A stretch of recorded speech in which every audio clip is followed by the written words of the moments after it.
Assalamualaikum warahmatullahi wabarakatuh. Kembali lagi bersama gue Jam Sapati.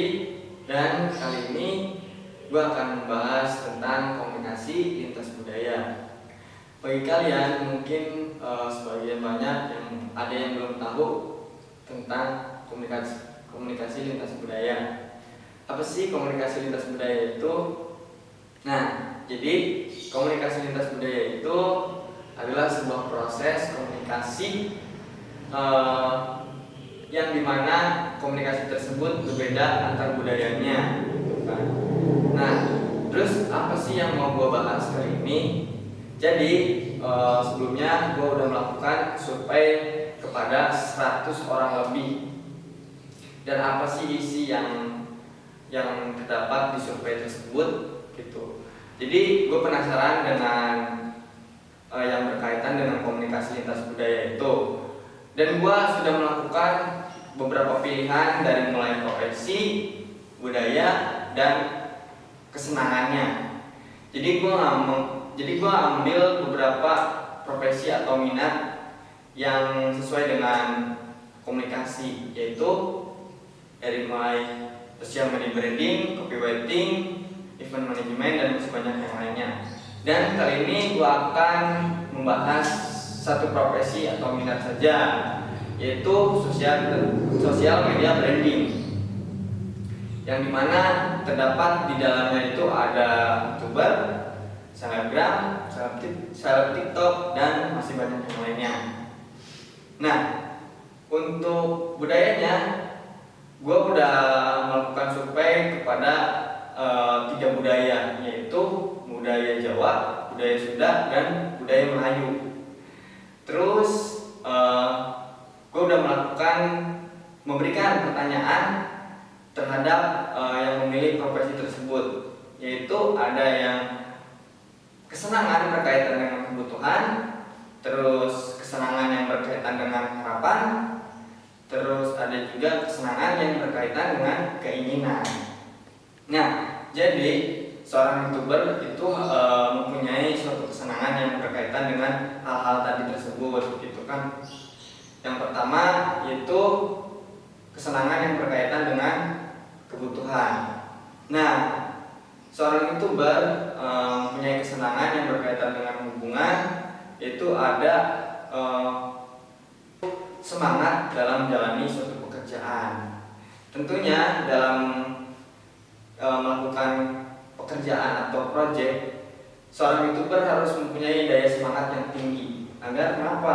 Agar ketika mereka menjalani suatu proyek atau pekerjaannya, mereka tidak terlihat lesu, lemas, gitu kan. Karena mungkin kita sebagai penonton ingin melihat seorang YouTuber itu yang lebih excited, gitu kan, yang lebih semangat. Karena gimana ya lihatnya, kalau misalkan kita lihat seorang YouTuber yang lemas, gitu kan, dalam openingnya kayak mager atau misalkan nggak semangat, itu kan nggak enak juga dilihatnya.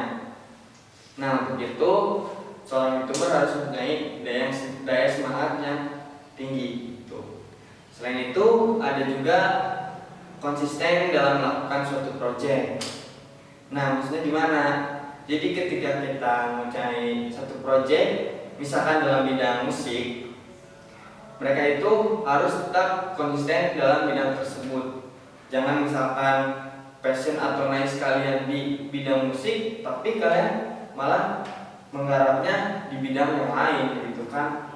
Atau nanti misalkan kadang musik, terus kadang hiburan, atau kadang yang lainnya, gitu kan. Itu kan namanya gak konsisten, gitu. Nah, jadi untuk hasil yang maksimal, kalian harus tetap konsisten untuk menjalani suatu proyek. Dan yang kedua, ada kesenangan yang berkaitan dengan harapan. Apa sih yang kesenangan yang berkaitan dengan harapan seorang YouTuber, gitu kan? Yang pertama itu ada tampil percaya diri di setiap kesempatan.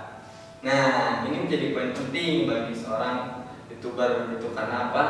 Tampil percaya diri bisa menjadi poin plus, gitu kan, untuk memaksimalkan sebuah kontennya. Dan yang kedua ada viral dengan cara yang baik. Nah, Mungkin kalian banyak tahu nih tentang orang-orang yang viral gitu kan.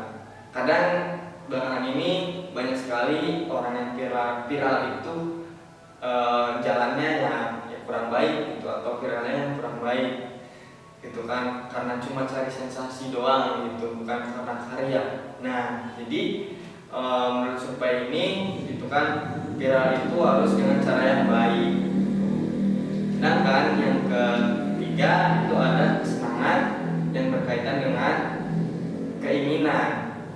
Nah, seorang YouTuber itu mempunyai kesenangan yang berkaitan dengan keinginan, itu bisa berkolaborasi dengan YouTuber terkenal pastinya ya, karena apa, untuk menaikkan grade mereka gitu kan, untuk apa namanya ya, sebutnya lebih famous lagi, lebih terkenal lagi gitu kan, karena yang numpang panggung gitu kan gitu.